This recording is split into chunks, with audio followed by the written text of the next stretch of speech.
Why are we talking about social distancing? What does it mean? Does it mean staying away from school, college, or maybe teachers? Or is it friends? Well, technically yes, but no. Let me tell you about it. Social distancing is simply the space we create to reduce the number of contacts we make with other people. But wait, why? Well, because we know that Mr. or maybe Miss Coronavirus spreads through air droplets, through a sneeze, a cough, or even through talking. And that is why we are under lockdown since so long time. But why is it so important? Well, because social distancing aims to reduce the number of infections and slow the spread of the pandemic, which in turn will allow the doctors and medical experts to develop a vaccine for the virus.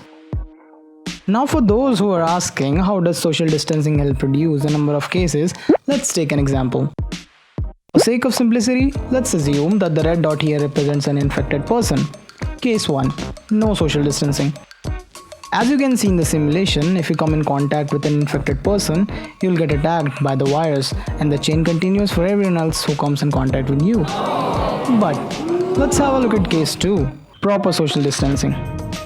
We can see if people maintain proper distance, the virus doesn't spread anymore. So, if you really want to go out for some unavoidable reason, then whether you are at public transport, with friends, or even if you are talking with your neighbor, maintain a distance of at least 6 feet or 2 meters with the person.